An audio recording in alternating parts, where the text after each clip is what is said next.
Okay, welcome back mga boss. Tika lang, ubo lang ako. Binamana, ubo agad. May i-review tayo dito na concert amplifier. So wala pa akong review na video nito. So review tapos opinion ko sa ganitong amplifier. So ito ay isang concert ER902B Plus. Meron siyang ano dito A plus B na speaker selector, tapos yung tone control naman niya ay bass and treble lang, bass and treble lang, tapos balance, power, auxiliary input, tapos media yung USB at saka SD card, tapos buttons niya. Tapos meron siya ditong display, may display po yan dyan. Ito naman yung tuner save at saka sa ano ata to pagpili ng mga ano kanta or kaya sa tuner. Malamang may FM/AM to. Tapos ito naman yung volume niya. Yan. Parang style nitong concert na to ay high-tech na o high-end. Para siyang audio video receiver o yung mga home theater yung datingan niya. Ngayon silipin naman natin yung likod. Mamaya na tayo pumunta dyan sa ano. Saglit lang. Ito naman yung likod niya. Meron nga siyang FM at saka AM receiver o ano. Ito yung pinaka board niya. Tapos yung sa input naman niya merong tatlo. Puno, DVD, auxiliary, tapos meron siyang output na preamp at saka record. Tapos meron siyang mic volume, echo, andito sa likod mic 1 at saka mic 2. Meron din siyang optical input, yan, galing sa TV. Kung optical yung signal na magdadala papunta dito, pwede rin. So ayan, fiber optic ang gamit, ayan.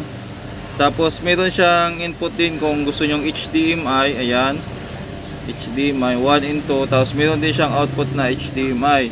Then yung speaker niya left and right, stereo lang din pala talaga yung ano, akala ko multi-channel.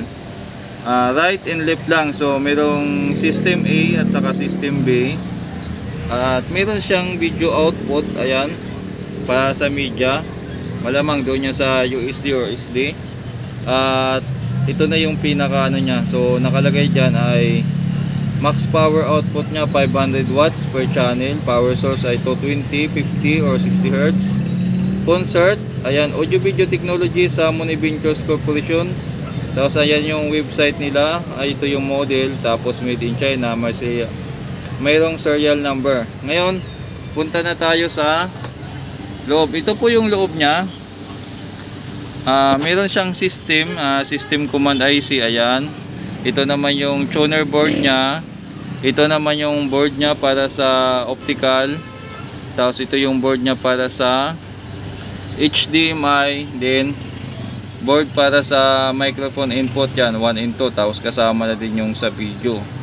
Yung volume naman niya motorized na. Manual pa rin pero motorized na. Yan. So ibig sabihin may kasama tong remote. Pag binabaan mo yung volume sa remote, kusa din tong gagalaw kasi may motor. Ayan. So tingnan naman natin sa main amp section.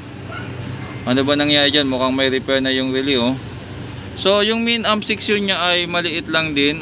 Kumbaga 4 lang na pares na transistor. Ibig sabihin kada channel tigdalawa lang na 1943 at saka 5200.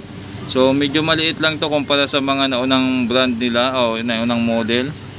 Yung capacitor naman niya ay 10,063 dalawa. Tapos ayan yung sa ano, tone control board at saka selector. Ano pa yung sa baba? Yung para sa auxiliary at saka ito yung sa Bluetooth at saka sa media board. Tingnan naman natin yung supply. Tingnan natin. Ayan, mayroong 0 to 20 para sa input, 010, green, isa pang 010, yellow.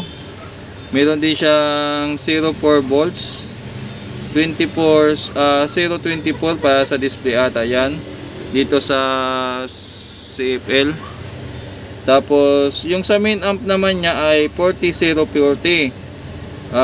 Yung supply niya mataas-taas na rin kumpara sa mga nauna, pero mababa pa yan kumpara sa mga 739, 735, 15, 015 para sa preamp.